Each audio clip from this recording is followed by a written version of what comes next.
nothing that we know up until now could have fully prepared us for this time. Exactly. So welcome. Thank you. It's so nice to have you here. Yeah. This is Eder. She's a good friend of mine. We've been getting to know each other for the last little while already. She's a big real estate investor, and amongst other things, business and so many other things you have on the go. So I appreciate you being here. Yeah. I'll let you do a little intro about yourself, Sure. and then I'm going to dive into some questions. Sounds good. So I'm Eder, as you guys know. I've been a full-time investor for about 5 years now. I have a large portfolio across mostly Ontario, although I have been scaling back a bit in Canada for a bit of a US expansion, focusing a little more on developments and apartment buildings now. I scaled up most of my portfolio using other people's money, joint venture partnerships, lots of creative financing, and I do a bit of coaching as well. Amazing. I love it. So before we got started here, we were just chatting about you're doing a bunch of sales and exits right now. Yeah. What brought on all the exits? Yeah. So I think I was kind of like late into that whole situation. For me, I've always loved Ontario. I've always really believed in like the fundamentals of investing in Ontario. And I'm also, I think, a bit of a stubborn person. And when I make something happen, like I go all in. And I think it's been challenging to invest in Ontario for quite some time. I know you yourself, you're in like New Brunswick and enjoying out of province investing. And I think like we just hit a wall about a year and a half ago where we were really struggling to see like the right returns that we've been targeting for investors. It's hard for things to make sense right now. now. For things to make sense. And even as like a full-time investor with all the resources, I've got all the capital, all the off-market deals, and even then, it's been incredibly and increasingly hard. You know, first I started in 2019, it was hard, and then it feels like it's just been like an escalating hardness. You know, COVID happened, and then tenant issues became even harder in Ontario. And I just got to a point where I said, okay, like, is this where I want my portfolio going? It's becoming too hard. And I've got all these amazing resources. I've got the team, I've got the capital, I've got the knowledge. Why are we, you know, in a market that's kind of working against us? And so it also coincided with like interest rate hikes and everything else happening. So it just felt like a good time. You know, I'm coming into the 5th year, full-time year in my portfolio, which I feel is also like a natural turning point in a lot of investors' careers. Yes, it is. 5 years. 5 years. Like the renewal period. Yeah. It's like the mortgages go for renewal. Do I want to like question of my life? Yeah. So it all just, I think, kind of, you know, I'm a big believer opportunities present themselves and they're there when you're ready for them. And I think that's what happened is I started to see people start to talk about the US and out of province and interest rates are going up, and I thought everything just seems like it's very conveniently coming like to a point. And so I said, okay, you know, this is the time. And so we started to liquidate and sell, refinance. I call it the great stabilization of my portfolio. So everything that can sell is selling, things that can't sell, we're refinancing, pivoting, adding on extra equity partners. Like basically we're just trying to become more liquid, reduce debt. I know a lot of investors are in this position right now. Just really trying to kind of like bolster ourselves for what's to come. We don't really know if it's going to be super bad or if it's going to be okay. We don't want to take that chance. So we're kind of maybe going a bit beyond what we need to do, but I'd rather protect the investors that I do have left and myself too, of course. And then where I was going to go kind of like full force into the US and do larger syndications, I'm also just doing what feels right. And at the moment, we're actually probably going to take a bit of a pause, which is okay. I like it. I like that. We're going to restabilize, and instead of just go crazy, we're going to assess. Like, we have the world at our feet right now. Like, we've got great relationships, great investors, lots of opportunities, and now I'm kind of taking the time to just feel what feels good, what feels right for this next step. So yeah, I love that. I love the intuitiveness of that. Been going through a similar phase as well, just of like, okay, like I do plan to keep, you know, growing. Of course.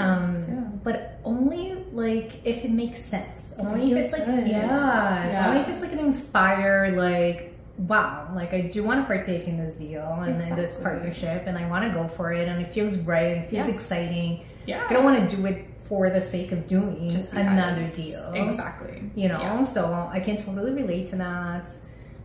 You said a couple of things that I thought were key for a lot of investors that are like maybe watching, that are trying to figure out what to do right now. You talked about, right? Like it's a lot to navigate right now.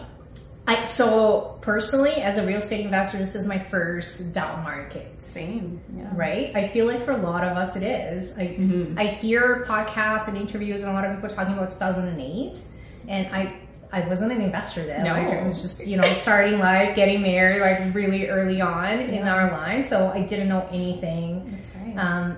I did hear, now that looking back in hindsight being 2020, I remember going to a couple of events before, you know, things started to shift. Yeah. Maybe like up to a year before things started to shift, and hearing people say like, if I were you, I'd become liquid right now. Mm-hmm. Like, that was the language, is like, right? Hold on to liquidity. Yes. Yeah. And I heard that, and we did have really nice exits. To say we put the most of the money out again though. Like I'm not as liquid as I'd like to be right now, because we did reinvest a lot of it into different opportunities. Makes sense. And I didn't quite grasp that, because what I realized, even though there is so much opportunity, cash is much drier. Right? Like it's just like, where's the cash? Lenders are tougher to get funds from, right? Like even raising capital. I was hearing like Brendan Turner on a podcast. He said like they were raising at a pace of like 25% to what they used to be able to do. Interesting. And in order to reach his goals, because he was raising like huge amount of capital to close on some deals that he had under his fund, he's like, we went like fully like the most expensive system and callers and salespeople, and everybody had to get on there to actually raise the capital to close. He said, I made no money. Like all the money was right back to like pay everybody else for the marketing and ads and like everything. So this is where the liquidity comes in, because there's just cash kind of like disappears from the market, and that's the whole intention of the recession. Let's like take the money out of the market. Exactly. So that's a really good tip and advice for those that are trying to figure out like, what do we do now? Like, let's be liquid more than you would otherwise. You know, make sure you have funds, make sure everything's stabilized. But not everything works that way. So I have a triplex in Hamilton that's refinancing right now, unfortunately. All my mortgages are closed. So I've been pretty good up until now.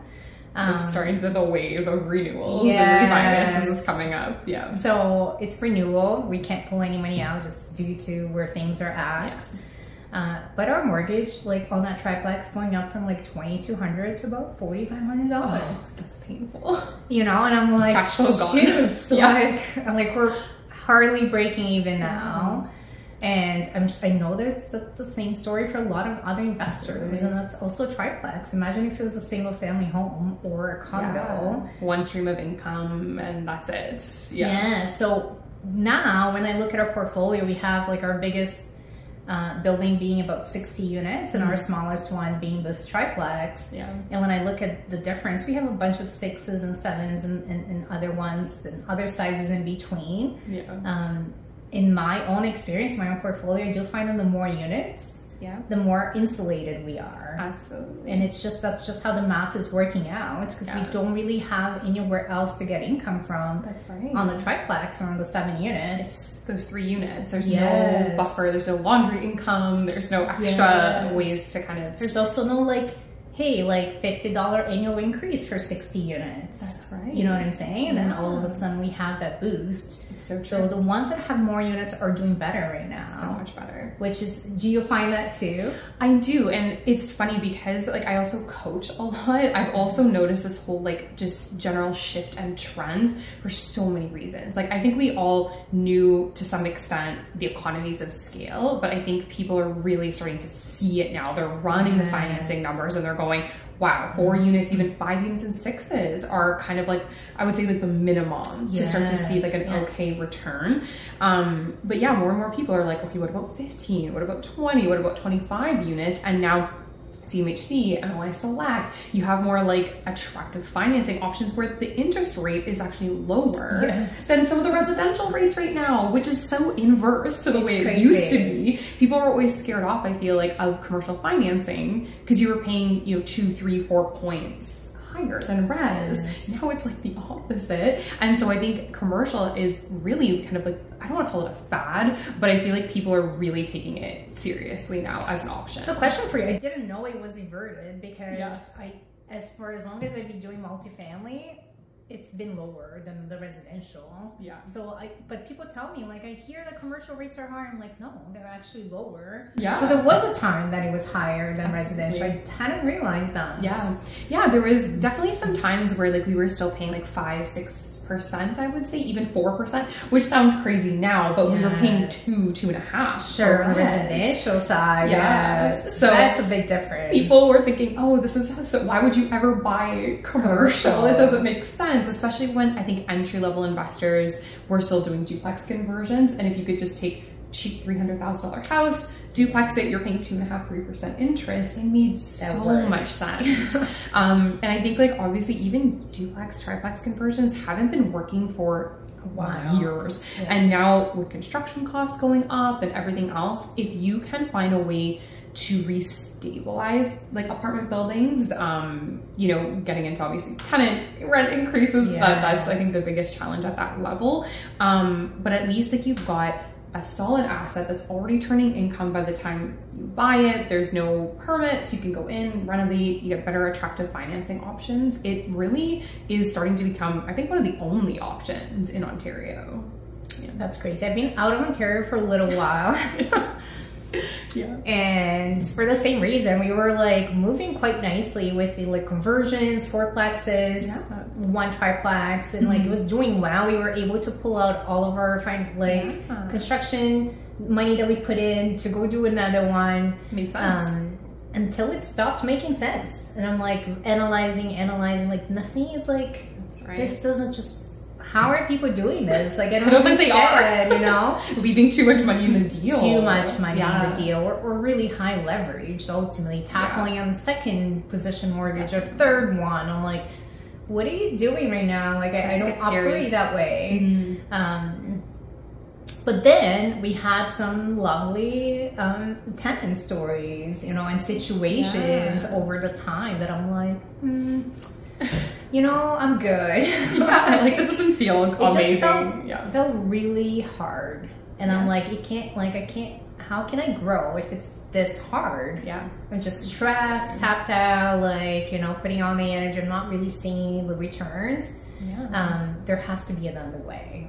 And that's when I started looking like out of province. And I think a lot of people, like I said, I was so stubborn. I kind of like bullheaded. I'm like, nope, Ontario, the fundamentals, right? And I still do believe in them. I understand that, The appreciation, the immigration, like, you know, if you can hold on to some Ontario assets, I think it's a good idea. If you can make them stable to an extent, because if you're willing to just kind of park your money there and let it appreciate the next 5, 10 years, you're in good shape. I think for the people looking for cash flow, I keep telling people, like, there's that saying, you know, drive till it cash flows, and it's becoming more true than ever. And I think people get a little scared because they think that means small villages, towns in the middle of nowhere. And that's not the case. You look at Sudbury, you look at North Bay, those are sizable towns, multiple universities, you know, regional hospitals. Like, they're not these kind of backwaters that a lot of people think that they are. And then you start to look at Edmonton, you look at Moncton, Halifax, you know, these are sizable towns with thriving economies. And I know people get really in their heads about, oh, but it's so far. But I always laugh, right? Because like you and I, we both live in the GTA. And your properties, you have some in Hamilton, I have some in Hamilton, some in Niagara. I don't drive 2 hours a week to go see my properties in Niagara. I see them maybe once every 6 months. Yeah. So to me, that property could be in British Columbia for That's how right. often I actually doesn't make so much see of a it. difference. It Yeah. doesn't. It's just, you gotta find a team you can trust, whether that's local, whether that's out of province. I actually think a lot of it's just mindset that holds people back. Yeah. We invest in St. John, New Brunswick. So we just leased our 60-unit portfolio. We just leased about half of it. Nice. Like 4 weeks time. That's amazing. First of all, we need to increase rent. That's one thing that I learned there. But Yeah. two, like that, like the men is there, you know? Absolutely. Also, between owning properties in like Chatham and owning properties in Hamilton, I love my Chatham property. Like, Yeah. we sometimes forget it's there. Yeah. Like, just doing its thing. how is it doing? I think it's good. Like, never had issues. Yeah. Hamilton, on the other hand, it's pretty constant. So Lots of problems in Hamilton. And Brantford. Yeah. Those properties are tough. Yeah. That's tough. Like, and our exit, we exited 2 properties in Hamilton, and my life immediately got better once we did. And I was just like, all right. So I really like where we are now and where we're investing. Yeah, makes sense. Makes a big difference. You have done many different strategies in real estate. Yeah. Can you list some of them so we know? For the audience. So we have dabbled in everything from wholesaling, flipping, we've done Airbnb, cottages and urban. We have done apartment buildings, we've done new development, we've done just regular BRRRR, adding duplex conversions, triplex conversions, all of that stuff. So pretty much all of it. Which one do you like the most and why? It's an awesome question, because I think like beginners get excited. They're like, yes, I want to do all the things. She's doing all the things. And you notice I said, I have done them, not that I am doing all of them at this point. And I think it's important, especially for newer investors, to find a niche. And like, it's okay to test out a few things, see what you like, and then kind of get back on track. But I think like, to your point, when I look at all of these like, you know, long-term investors that have had so much success over like 10, 20 years, they tend to kind of find one thing and do it really, really well. Right? Yeah, there's a pattern there. Yes. And I think if I had to go, like, I don't know if it's maybe just like, because I asked myself, is it creature comfort? Because this is what I've been doing the longest or whatever, but truly like multifamily. I think it is the one I enjoy the most. It is the one that probably gives me the most headaches at the end of the day, because I'm thinking, but I don't like tenants sometimes and I don't like managing all this stuff. But flips stress me out so much. The pure speculation of it and the timelines and the stress of it. Like, I let my team handle flips when I do them because I get really, really stressed out. Airbnb started a year and a half ago. I actually also find it incredibly stressful.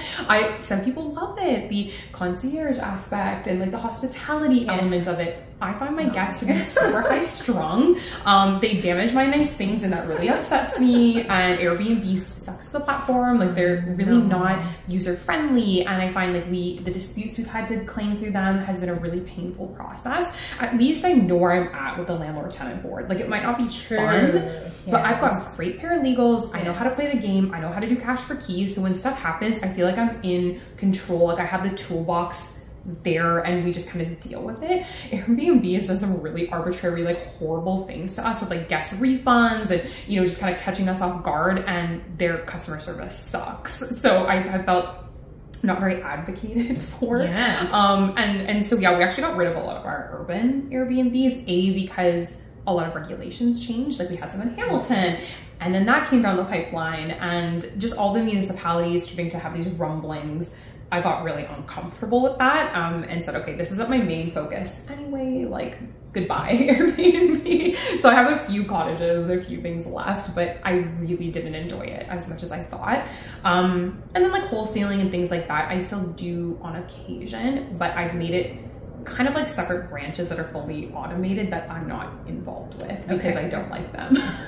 Makes sense. So multi is my thing. I think it's stable. I think it's consistent. I think I just understand it better. Like, I get how to run the pro formas. I know what to expect. I feel like I have more control over the outcomes. And I know that it's going to be like an asset that is going to just perform over time for myself and the investors.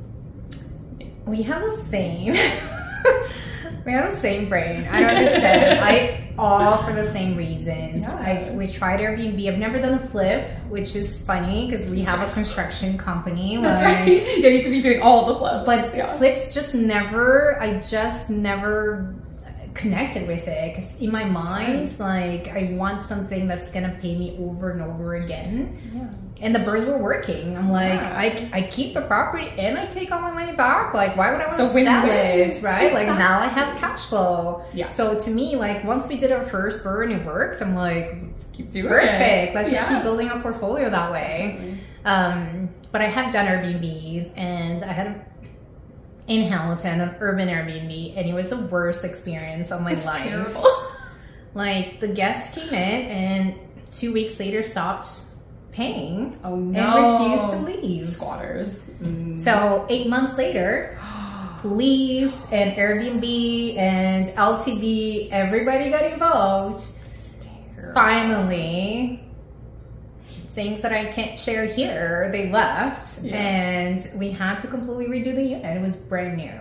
Oh, and probably just destroyed. And all your furniture too, I'm sure. It was destroyed. Yeah. Like, he had left a dog in there for 2 weeks. Oh no. Who does that? That's horrible. Horrible. So terrible. And I'm like, how Airbnb handled it? It's terrible, right? And LTV and the police, I'm like, I have no rights. No rights. There's just no rights here. It's just like this gray area. Nobody wants to take touch. Responsibility. And everybody's throwing into each other. Yeah. And I'm like, excuse me, like, somebody's gonna do something about this. So before that, there was one point in time we were running about like 10 Airbnbs and all urban.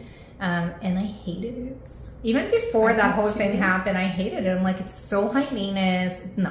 Thank you. It's a lot of management people don't understand. You're not running a real estate company, you're running a hospitality company. And so you have to be on call 24/7. Even outsourcing management doesn't matter. Yes. There's always little things that go wrong. This is getting broken. That needs replenishing. It's a lot more complicated than a lot of people think. People like to post. I see like on Instagram, like the returns that they get from Airbnb. But what about the return on your time? I know.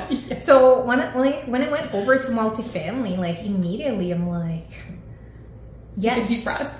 Right? Yeah. Same thing. It's stable. I understand it. Exactly. We can look at a property at a multifamily building and know exactly how much is worth just by running our, like, we don't need anybody else to tell us that. Yeah.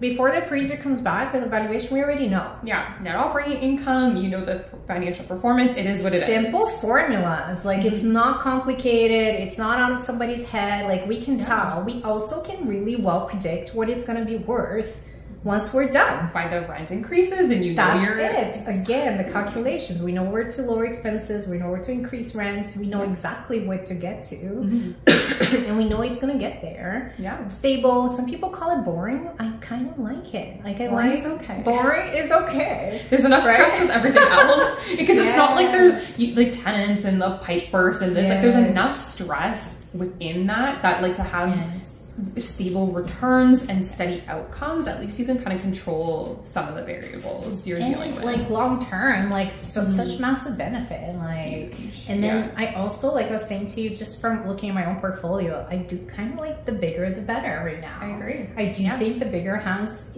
just such huge benefits. Like, so I love it. It is my strategy. I feel good with it. Like, I want to continue to grow it, get better at it. Yeah. You know, absolutely. And diversifying markets too, because that's the other thing. I love New Brunswick. It's very landlord friendly. Absolutely. Still has really good price points. Definitely. You know, so it has so much benefits that we've been able to build like a whole infrastructure around what we do there, which is exciting. Yeah, it's amazing. Tell me where you were looking in the US. Yeah, so we are looking in more unconventional areas. I feel like stress of Brantford and Hamilton and Welland aside, we did really well in those buildings. You know, I would say we don't like C class. We're looking for that, like that in between, like just outside of B, not A. It's like that special middle ground. And I'm not a trailblazer in the sense that I don't like being in a market where no one has ever invested before, but I do like to try to like tap into stuff that's not saturated. I mean, it's just common sense. You get too many investors coming in, inflating the market, too much competition, you lose money in the margins that way. And so I think we found our niche in just identifying these kind of like emerging markets. And so while people were going to Florida and while people were going to Arizona, which in my opinion are becoming really inflationary right now.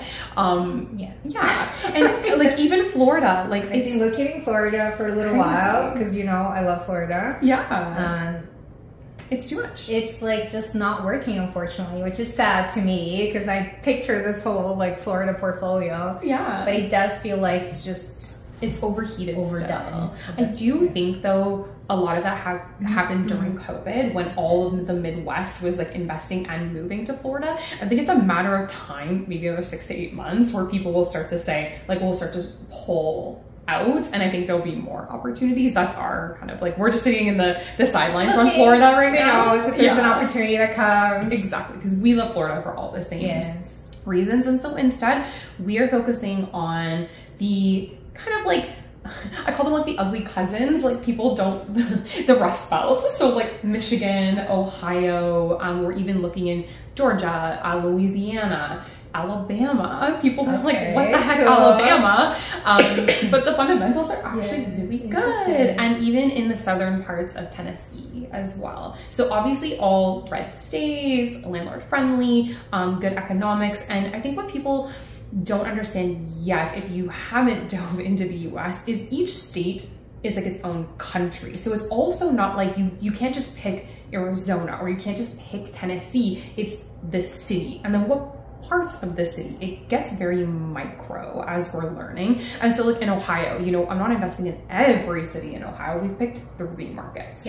And then in Tennessee, we picked 1 city and really got in a handle on like the fundamentals in those areas. And for very specific reasons, we've dove into the research. I think we've gotten a little spoiled in Canada. Like Southern Ontario, like pick one. Like you don't have to be picky about a city, but down in the US, it's very different. You have to be a little more kind of discerning about where you look. I hear like even neighborhoods, right? In each city, like street by street by street.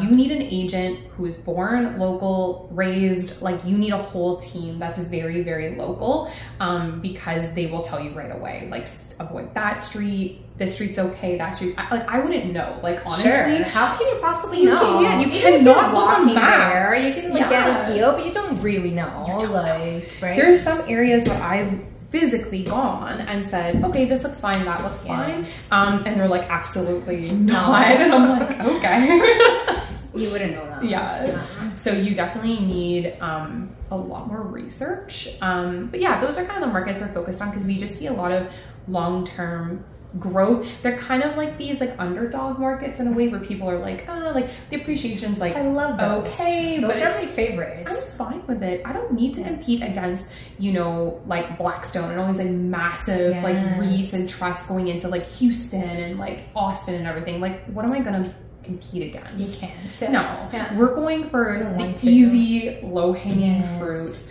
We're small potatoes in the US right now, and I'm okay with that. I'd rather like just scoop up all these great deals when nobody's looking, and we're doing pretty good. I love it. Yeah. Do you have some deals that you've closed down there?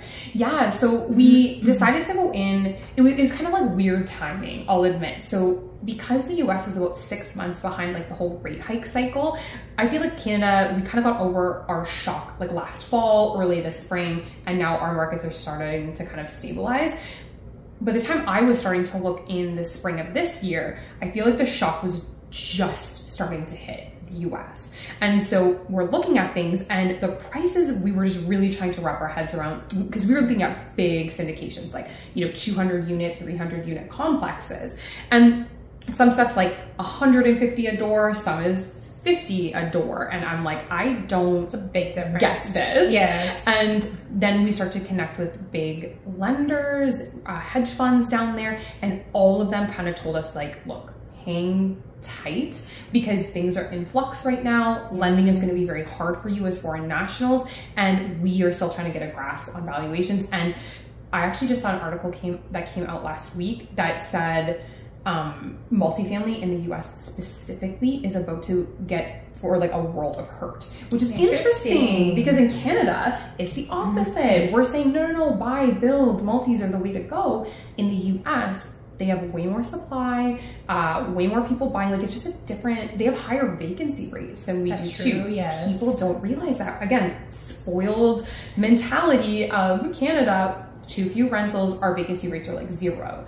Down there, you can have 5-10% vacancy rates. So you have to be really careful where you're buying. And so we just said, okay, this is kind of a potential recipe for disaster. These massive REITs and hedge funds are like going under. Some of them are like foreclosing on stuff. There's a lot more supply coming back in the market. Valuations are all over the place. No. And we started to get quotes on financing that was like 9-10% at 65% loan to value. And so we pivoted into doing actually a bunch of flips and wholesales, which sounds cool. You know, I'm all like anti-flip and everything, but I have a team down there, I have my team in Canada managing it, and we've been just like pumping out like these little flips, like 50K, 60K, like properties, I love that. Making nice like returns, liquidity, right? So we thought, okay, if we don't feel focus on cash right now, focus on cash flow. I'd much rather buy like a 50K flip in the US where I can turn it around in 30 days and make like a 40K profit than whatever's happening here in Canada with like the interest rates, $1 million houses. I was like, it doesn't make sense. So that's what we're doing instead. I'm still obviously like, we have a couple of buildings like in Memphis, Tennessee, and things that we have conditional that we're like just running numbers on. But I'm not in a rush. Like, I don't think the market has seen its. So question, like what is it, besides vacancy rate, is there anything else that's causing like multifamily in the US to be like ultimately experience such a like volatility? I think it's kind of exactly what happened in Canada, but just on a larger scale, because these guys were buying like $1 billion of real estate at a time. All of a sudden, like payments go up. Like that's exactly what happened. So what's happening apparently is a lot of these REITs and funds were buying things with these, just the financing's so different in the US, it's crazy. They're getting these like wrap mortgages and stuff where they're like all tranched, or they're basically like complicated bridge financing essentially, and based on a certain valuation, based on like a certain net operating income. And then they're getting to the end of the term, market's tanking, vacancies are up, you know, bank is coming back at lower LTVs. And I mean, we're talking like these guys are holding like $300 million worth of like, you know, mortgages over like a certain city. And now you thought you're going to be 75%, you're 65%, and way higher interest rates. And so they just started folding where, you know, they were carrying it.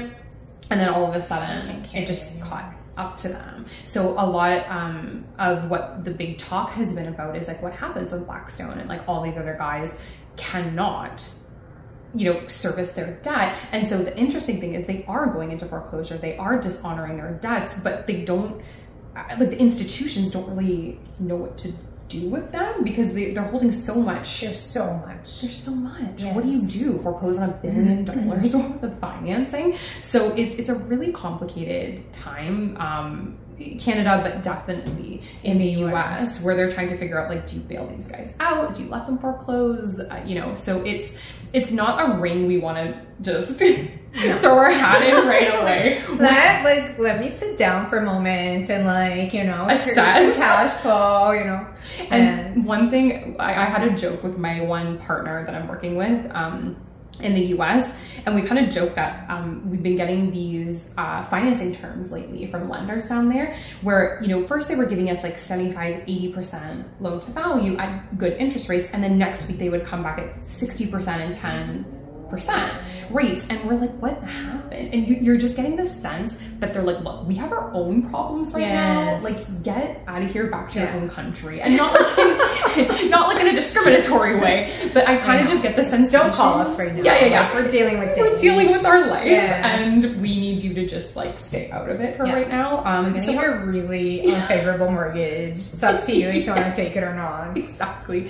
So we're kind of like, we're just waiting in the wings. We're kind of like picking like vultures a little bit, like, like waiting for people to just fold their house of cards in. We'll be ready when that happens. And I mean, I'm the type of person, I've always taken action. I'm not too concerned. Like, if a deal is a deal, it's a deal. And if I can get the financing, I'll get it.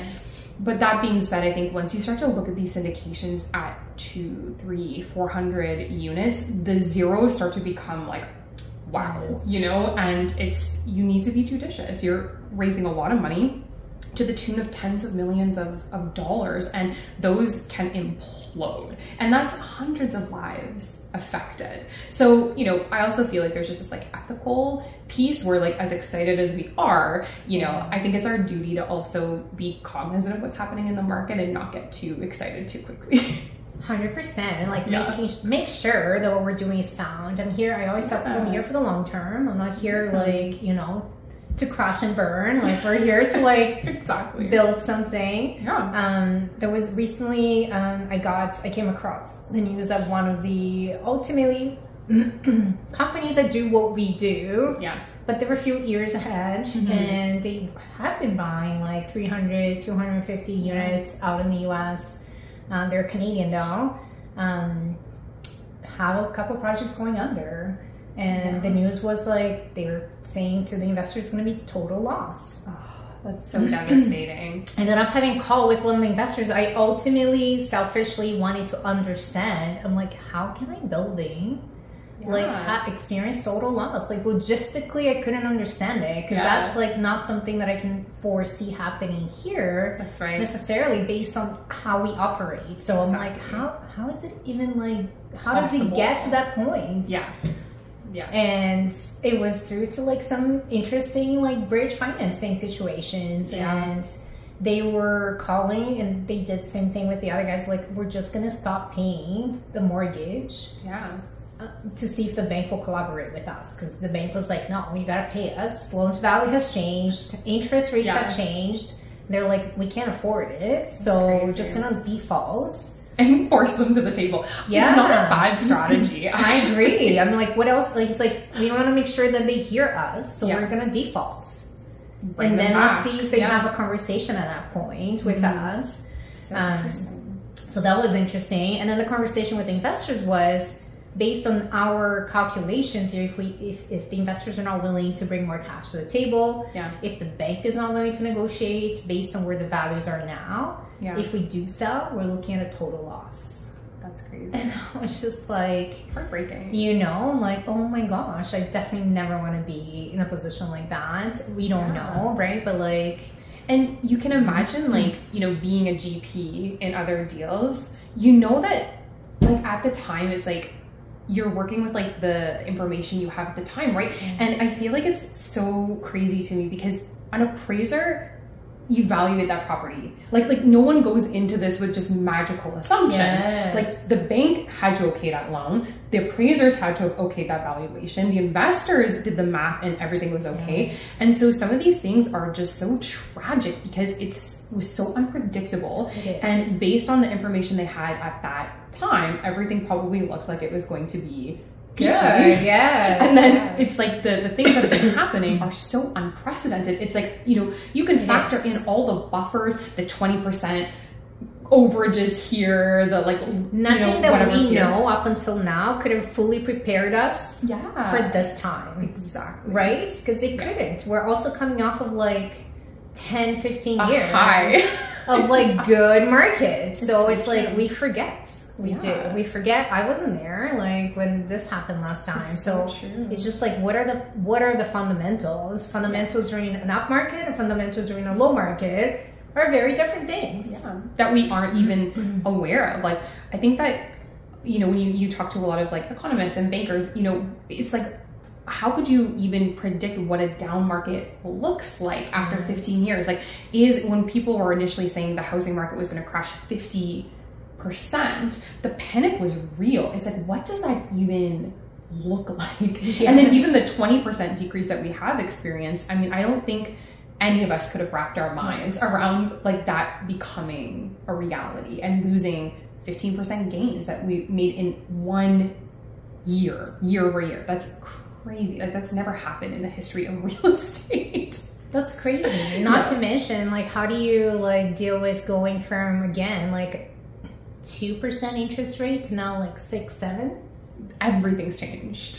Like, that's a huge difference on your mortgage and your payments, like, depending on where you are in your life and like what's going on. Like, what are you going to do? And I feel like investors are so stuck because you look at beginners, right? It's like they gravitate towards a single family home or a condo, or they gravitate towards a duplex conversion because that's what people have been preaching. Our networking events, our coaching has all been geared to the same thing again and again and again, really relying on natural appreciation. Yes. But can we trust that anymore? Like, I feel like the way we have to teach now as experienced investors and the way we have to start talking about real estate is nothing's a sure thing anymore. Like, we can't rely on an up market. We can't rely, like, it's either you have to force your own equity, force your own appreciation very judiciously, or it's kind of a different climate. Like, it's going to truly be a buy and hold, maybe more than just a burr. And I think people just haven't adjusted to those like expectations. And I can imagine how frustrating it must be for brand new investors coming in saying like, where do I fit in here? Like, how do my qualification has gone up, the amount I have to put down has gone up, I can't even safely predict what the future value of this asset is going to be. It's probably pretty scary. It is. Yeah. It's unfortunate, right? Like, it's unfortunate for sure. Do you feel optimistic about like real estate in general? I'm just a naturally optimistic person, maybe like to a fault. Like, everything's gonna be okay. I like to think that, you know, listening to some of the older gurus who have been through the block, like even some of them back in like the 80s, they experienced like that crash too, right? And you look at it, it seems like every 20 or so odd years, we go through this kind of like reset, right? Almost like clockwork. Maybe we should be paying attention to these patterns more. So the way I'm looking at it is, you know, there were times, like I remember reading a story about a gentleman, I think in 2008, maybe a bit earlier, who had literally lost his shirt on properties in Alberta, like Calgary, owned all these like single family homes, thriving, made his living off of it, had like 100 houses or something, and like literally lost it all, and has now like bounced back and been okay, and went at his next round with different eyes, you know, through understanding what down markets look like. And I look at that and say, okay, like if people can go through, like we aren't the only ones to have lost this much. We haven't been the only ones to have interest rates this high, and we do have a unique set of things being thrown at us, of course. Like there's a lot of not so great things about this time around, but I feel like this is just life. Life can't always be on an upswing, but in return, things can't always be on a down swing either. Yes. There's always, it's cyclical. There has to be an upswing. It could be 2 years, 5 years, 10 years, we don't know, but you know, it's just life. Like there's always ups and downs, and I do feel optimistic that just given the immigration, given the countries, like they realize housing is an issue. Like I think during this election season, it's going to be the most hotly debated piece. All people talk about is housing affordability. And I think it's, some people are worried politically what that's going to be like, but I'm actually kind of glad for it because hopefully it will have conversation and honest conversation. Like, you know, exactly. So if it's going to be this heavy of a focus, then, you know, it can only mean that eventually policies will be in place. They will be, I imagine the Bank of Canada is very self-interested in people not defaulting on their mortgages and building more housing, because if we as a public start defaulting, so does the Bank of Canada, so does the federal debt, and there goes our entire financial institution. We're underpinned by real estate. So I think at the end of the day, they will have to concede and work with us, like as investors. I hope so. Let's like manifest that. Lots of friendly, quick, you know, affordable development for us developers who are looking to build multifamily. Lower taxes, easier Yes, application process, rebates, like help us out. We like to build for you, you know. You said something like, I have a theory that it doesn't matter how much information you have or how much we know and are told there's cycles and it's coming and it's gonna happen and this is what happened last time.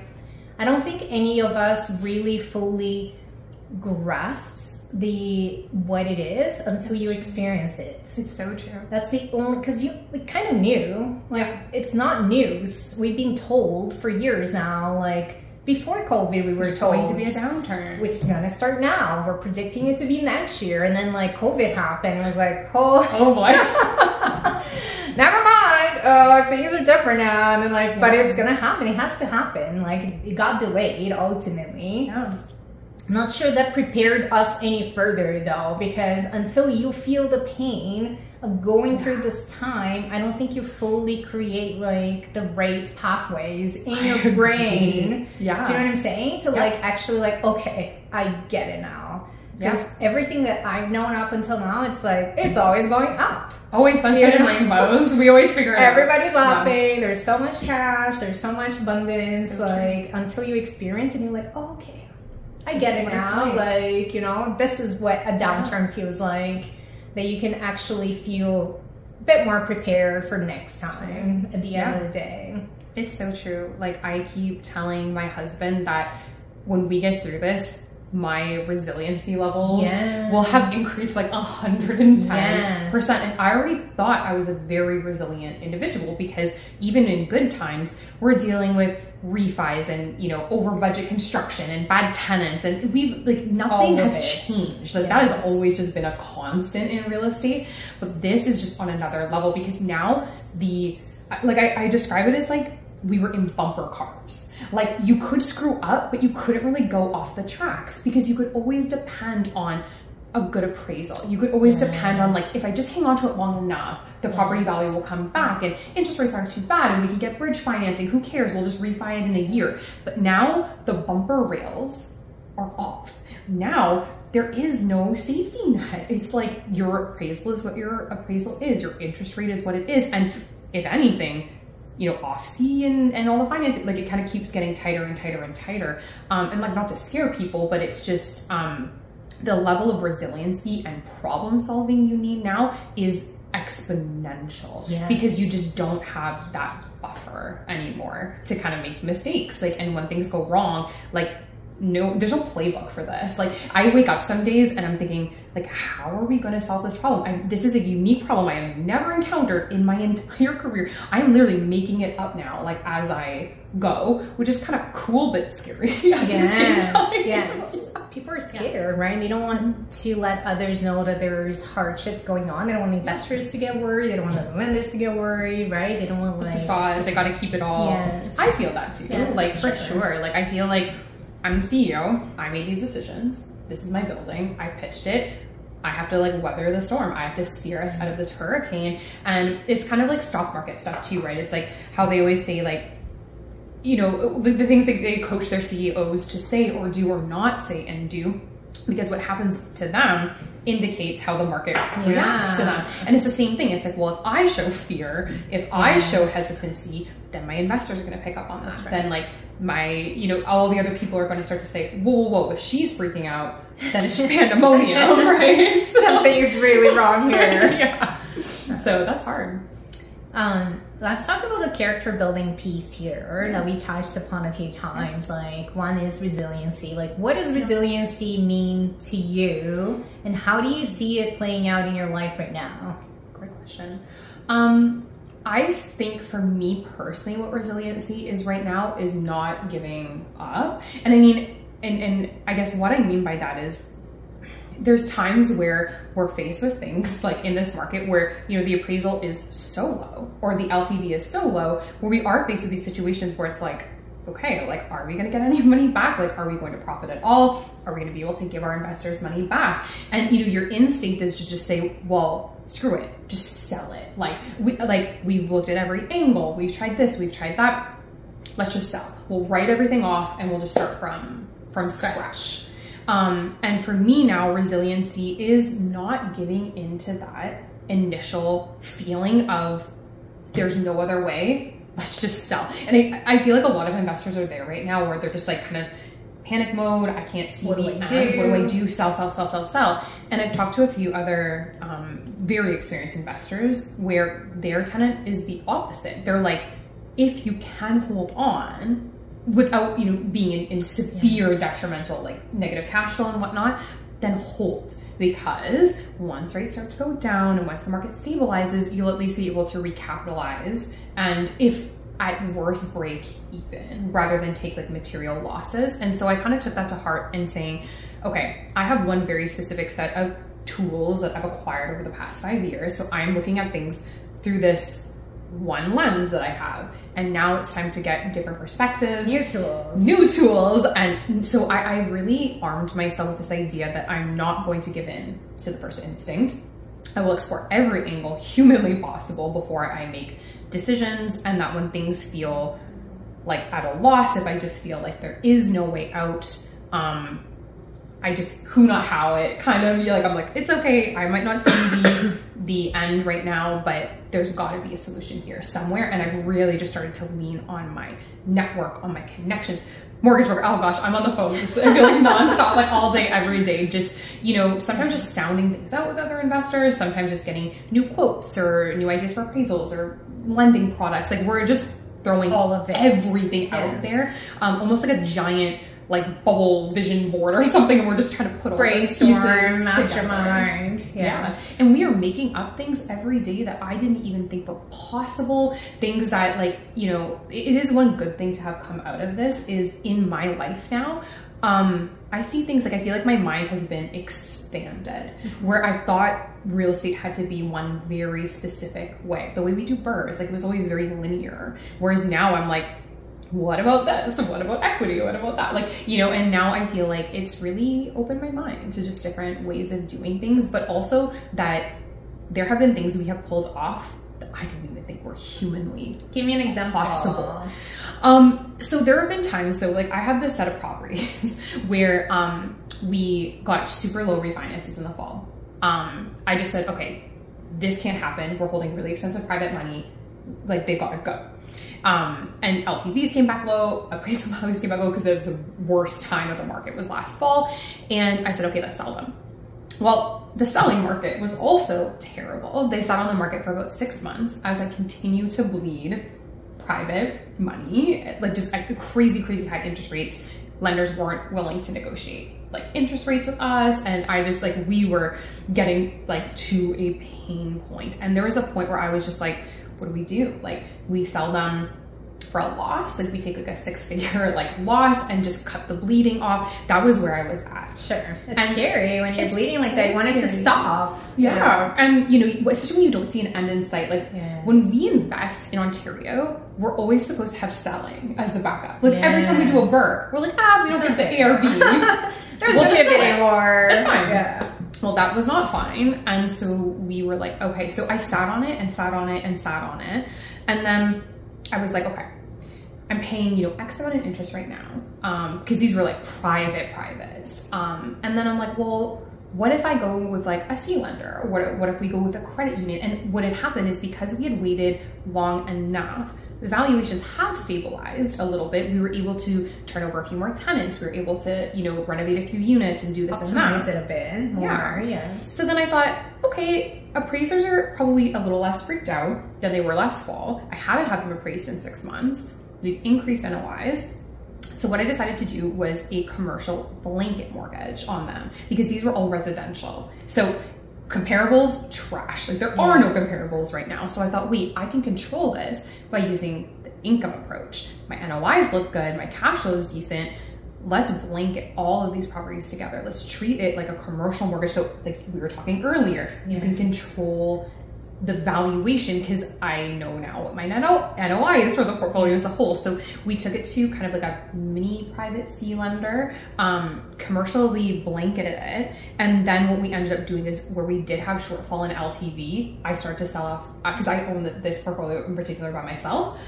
I sold off pieces of equity to make up the difference in liquidity. So we not only like paid out all the lenders, got to the valuations we wanted, where there were small shortfalls, I created additional liquidity by selling off equity, like almost like fractional shares in it. So wild. I love it. So many layers though, right? It's like sometimes there's not just like one solution to this. That was like multiple solutions kind of stacked on one another. But that also took me having conversations with lots of new mortgage brokers, lots of new people, different investors, to just brainstorm this crazy, weird solution that we came up with. So I love it. I do exactly the same thing whenever I'm trying to problem solve my mastermind. I'm like, hey, like I need to like talk this through to as many people as I possibly can. Yeah. Because something is gonna come out of it. It's gonna be like, oh, like I didn't know that was a thing. I didn't know it was an option. Like I love it. So you talked about like I'm working at not really like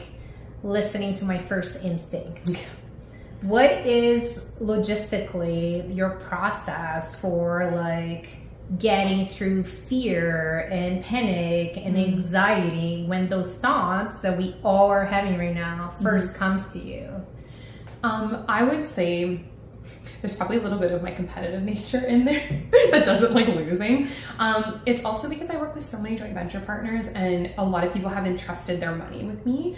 And when I want to be weak or I want to freak out, I also try to take the responsibility that like there's a lot of people depending on me and I have to do better. Like, you know, at least give it like my best shot. If it's still not going to work, at least I can say I did everything possible. I explored every nook and cranny, every angle available to us. And I think that's what kind of like I'm just such an honest person. Like I really run my life by just having integrity, right? And like putting my investors first. And so I think like I'll have my moments. I let myself just be like, oh my gosh, I don't know what I'm gonna do. Freak out here for I'm gonna just have like a freak out. And then I'll sit and I'll think about it. And then what, you know, how I kind of like talk myself down is I like to break the problems down into small pieces. Cause you know, when you start to like, we all do this. It's like, first is this project. And then I think about this project. And then it just turns into this like mountain. This mountain. Yeah. And I'm like, I can't tackle this mountain by myself. But realistically, we all know mountains are one foot in front of the other. It's a process to get to the top. So then when I finally let myself like calm down and I think about it rationally, it's like, all right, start with the easiest property. We'll start with the easiest problem, easiest property. What can I do? Who can I talk to? And then again, just knowing that like I just have, I don't know, this unshakable optimism that there's always an answer. There's always a solution. Even if I don't know it yet, I just have this like belief that there is an answer out there somewhere. I just have to find it. And then when I break it down, makes it a little easier to figure, okay, this I need to talk to this guy for, this I need to kind of get answers on this interest rate or whatever the case is. And it just makes it feel a little more manageable. I love it. I actually posted something on my stories today on the podcast that I did a while back last year. And I was exactly talking about that. I was talking about the process of like how you even get into it and how you acquire. It just feels like a mountain to climb. I'm like, one step at a time. That's it. I break it down to days. I'm like, today, what is a top priority thing that I need to deal with that's gonna like really need attention? Yes. That's it. That's my responsibility for today. Yes, I'll do a million other things, but I'm like, this is the one thing that I'm allowing myself to like tackle, focus on, think about, have the conversation about, make them like move whatever it is that I need to do. Tomorrow will bring something else, but I'm not thinking about tomorrow's thing right now. I'm only thinking about today's because I'm like, this is all I can handle right now. Exactly. You know? Yeah, so true. Yeah. I find it really character building. I say to people, and I don't know how that comes off, but I'm like, I get excited about hard things. Yeah, I know what you mean. I do. It's like a challenge. Yes. I'm like, there's so much growth on the other side of uncomfortable, of hard, of like, this feels weird. I've never done anything like this before. There's just so much growth in that. in my opinion, there's no growth outside of that feeling. 100%. You really have to experience. And I'm also expecting that my business, my portfolio, my partnerships are going to be so much stronger and better on the other side of this because of all the hardships we've been through and all the learning and all the growth and all the communication. It pushed me in different ways. When things felt, I didn't feel that way, but looking back, I'm like, things were pretty easy. Yeah, you know? Yeah, exactly. It felt like easy somewhat, and now that I'm like, okay, interesting. Like, I have to work a little harder here. I have to do better there. I have to invest more here. Ultimately, I have to evolve. And I was just sharing that with Justin on the weekend when we went to celebrate your birthday, because he was asking. I'm like, I just feel excited because I know there's like an evolution that's coming, you know, because of everything we're going through right now. Yeah, exactly. I love it. I have a couple more questions for you. One is, you keep talking about your team. Yes. Can we dive into that? Like, who are all the people in your team? Like, who are the main roles that you have? Who are the people that you have that are, you know, helping you run everything? Yeah.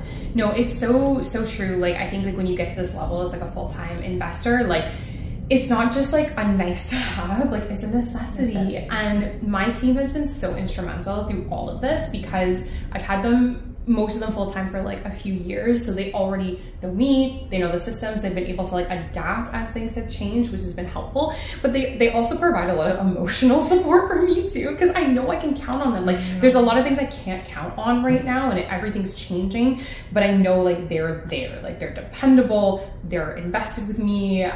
That helped me a lot, I think, from like a mental standpoint. It's stability, it's right? That stability, yeah, knowing they're there. So I have, I don't even know what to call her. I can't call her my executive assistant because she's so way beyond that. Like she's office manager, team lead, just like my right hand, basically. What's her name? Chelsea. Okay. Chelsea's amazing. I love you, Chelsea, for watching this. She's been, like my right hand for quite some time, and she's just like evolved. She takes on everything that is thrown at her. Like she's like a chameleon. It's incredible what she deals with. She's the most natural people person. Like everybody loves her, even the like angry, like, you know, lenders or like people are coming at her, and she's just so calm and so sweet. Like everybody loves her. And then actually some of my family works for me as well. So my mom, she actually is my property administrator. Okay. So she handles kind of like hybrid bookkeeping, but a lot of like the back end stuff happening with the property, so like utilities payments and all the paperwork involved with like collecting like the rents and the property management reports and all that kind of stuff. My brother actually works as my project manager, so he oversees a lot of the construction oversight things. And then I have a property management team, so they're all do you manage all your properties? No, it's like a third party like company that handles it, but they're pretty much so integrated like into like what we do, because we have like weekly team meetings with them because they manage like our entire portfolio, so they're pretty much keep the relationship pretty close. We're very close. We like, you know, work on policy together. Like I see them less as, you know, their own company, more as just kind of like an addition collaboration to ours. Yeah. And same with our general contractors as well. I don't do any of my own construction stuff. We work with certain GC companies we've built good relationships with, and then my brother, I did have another project manager that was helping oversee that, but we haven't done any renovation projects in like 12 months. So we're slow. No, we're just wrapping up what we have. Nice. I haven't bought anything since April or June of 2022. It's nice that's a nice break. Reset. I'm just coming out of, we're still in the midst, halfway through, like some really large renovation projects. That's a lot. Yes. Yeah, it's so true. Yeah, and I mean, then I had like an Airbnb manager when we had like the Airbnbs, which that's obviously done now. Happy that that's gone. Bye.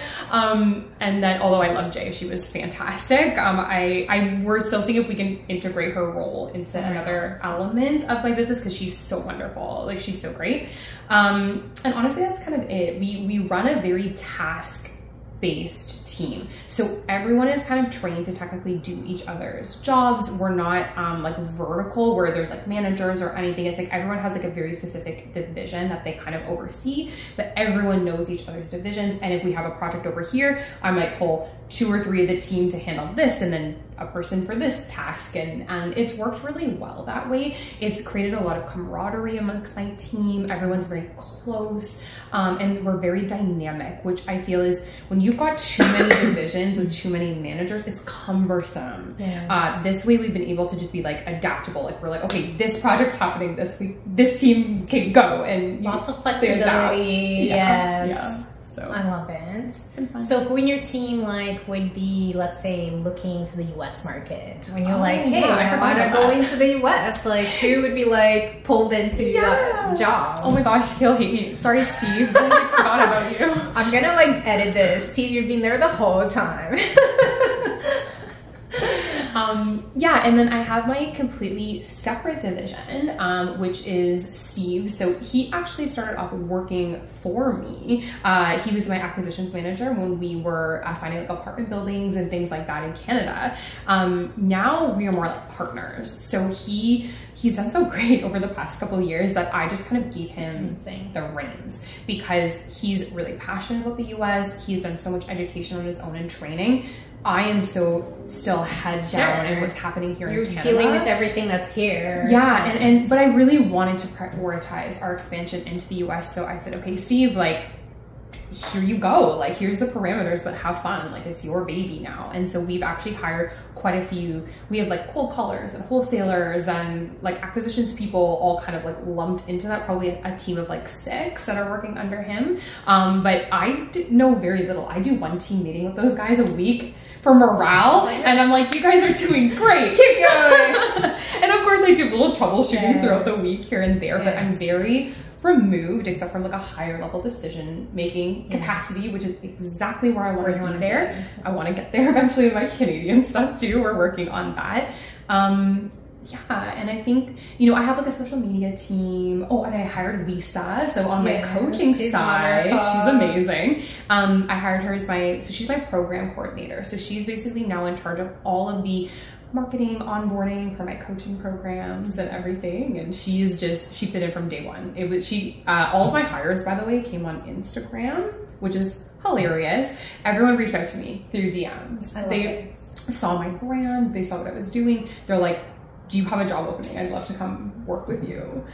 So it has always worked out great. Everyone's always fit in immediately. Like it's always felt like perfect. Because it's attraction, right? Yeah. Like they're being attracted to your energy and to what you do and like who you are. And that makes a big difference versus putting like a job listing out Sifting through everyone's resumes. They have a different process. So I love that. If you want to DM me for some of my... I'm hiring. Feel free to DM me. I love to share with you our openings. Get the attraction element out there. Put it out there. I'm going to put the word out there. Yeah. Amazing. I love it. This has been my goal over the last, I'm going to say 1.5 years that I started focusing on it this way, where I came into, my vision was how do I manage, you know, hundreds of units and projects and stuff. And you know, come and spend like maybe 2 hours a week. Yeah. Like that was kind of, that was my goal. I'm like, that is my question that I'm gonna like look to solve, you know? So I just spend this time focusing on that, like building the team and systems and automations and communications and accountability, all the little pieces that you need to put together. And I was just telling Anton yesterday, I feel so grateful to like look back, and I always look forward and think of like how far I still want to go, but it's so nice to look back.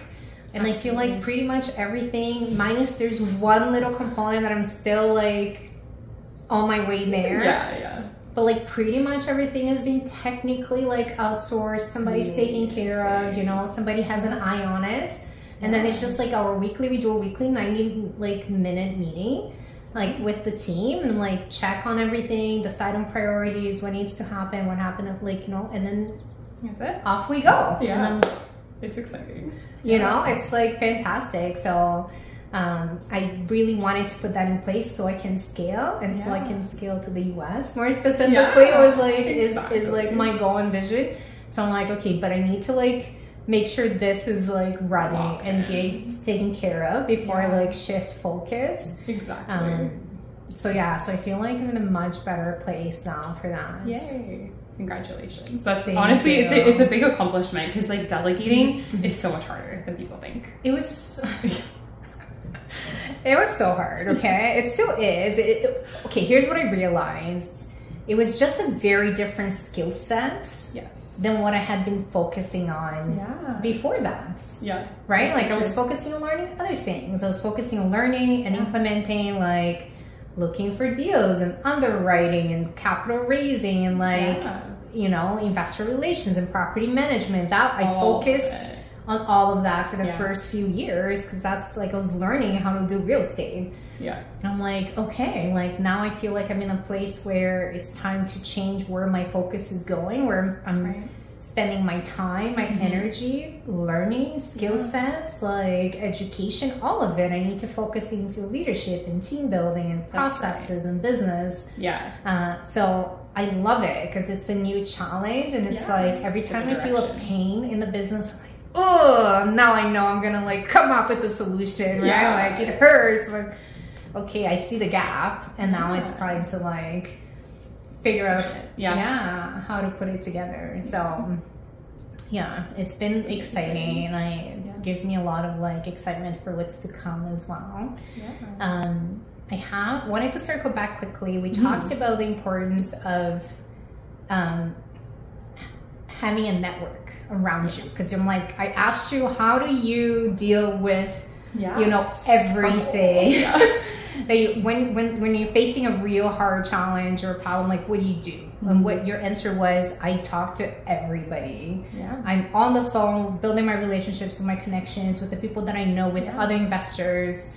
And the reason why I bring that up is I feel the same, and that was my answer. Like I do the same thing. Sarah and I have been talking for the last little while, and really in our conversations came this desire to like host something where we can bring investors together and really be able to like have these conversations at this time. So do you want to talk a little bit about our events? Absolutely. Yeah, so as you guys know, like Adriana and I, we know each other, what, like 6 months, but a little bit maybe when we met at Synergy.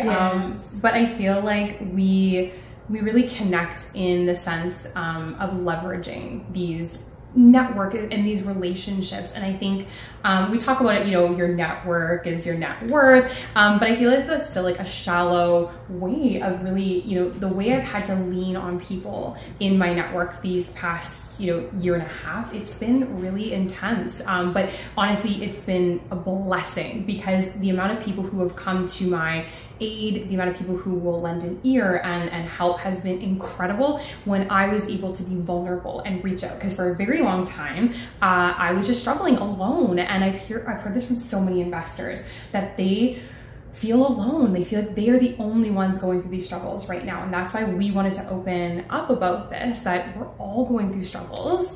And you won't be able to get help until you actually feel safe enough to talk about it. So we've decided to host an amazing event. We're calling it Sip and Celebrate. So basically we are looking to put together an amazing group of investors to come and just socialize. There's nothing sold. There's no educational component to it. It is literally just for investors to come, talk about what they're going through, get support, maybe meet people and connect with individuals who can give them answers, support, insights, but also celebrate.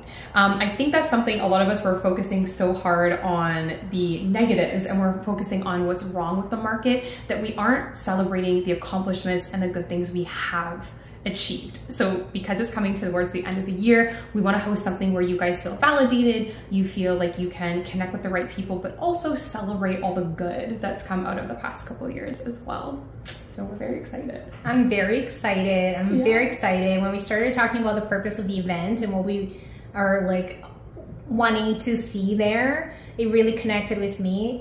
There's a shift that happens in your mindset when you are focusing on celebrating and gratitude and like the positive things that we've all experienced over the last many years. But even now, stop and notice all the amazing positive things in your life. Huge part of that is the people that we're surrounded by. There's nothing like coming together and celebrating with a sense of community, to know that you don't feel you're not alone. Exactly. And we're together in this, and we're celebrating, and we're, you know, brainstorming, and we're masterminding. So that's the plan. I'm so excited. I can't wait. More information coming up very soon for us to meet and sip and celebrate. Yeah, and you guys will love it. We have lots of fun activities planned for you, and good details to come soon. Yeah. Yes, I love it. Last question, I promise. This has been a really good conversation. Yeah, it's been a lot of fun. If you had the world's attention for 30 seconds, it's a lot of pressure. What message would you share? Oh, wow. Okay. Oh, man. You know, I have to say before I say my 30 seconds that ever since going to Miami, I'm such a like business focused person, right? But when you boil things down to the really important things in life, we didn't talk about real estate at all, right? And I now thinking, you know, this conversation's been a lot about resiliency, but a lot about real estate. But if you gave me a mic for 30 seconds, I would not talk about real estate at all, because I feel like it's just, it's a vehicle. It's just like a tool, right?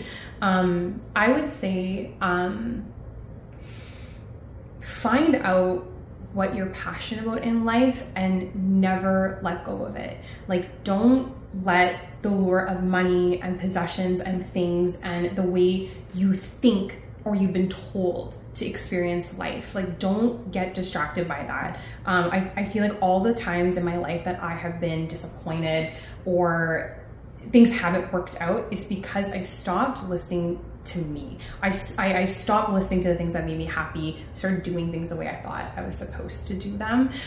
So never, ever, ever be afraid to live your truth, even if it does not look like the way your parents want you to, your friends, your spouse, whoever. At the end of the day, like, we have so little time on this earth, and every minute you're living not in your own authentic self is truly a waste. And we spend so much time pleasing other people. I love that. I feel like there's been enough people that have gone to the end of the rainbow, and have turned back and be like, nope, it's not all that you think it is. There's so much more to that. There's such a holistic approach to life. Exactly. You know, that goes way beyond like chasing that, you know, whatever it is that you think will make you happy. Yeah. You know? Exactly. I also want to clarify, and I hear this all the time, by the way, from everybody that attended the Miami Mastermind. They say it wasn't about real estate. And I'm like, we have 6 real estate speakers there, but that's not what everyone remembers, though. Nobody remembers any of that, which I find absolutely incredible, because in our heart of hearts, it was never really about the real estate. No, you know, about connection. It was about sharing vulnerability. Just things that I think we need more in our life. Deep dive, and within yourself, because that's, you know, everything that you do that's exterior to that's going to come from there. Exactly. Oh, yeah. Oh, I want to know. Yeah, I was going to say, if you like Thank you so much for coming. This was so fun. So fun. Can't wait for our events. Yeah. It's going to be incredible.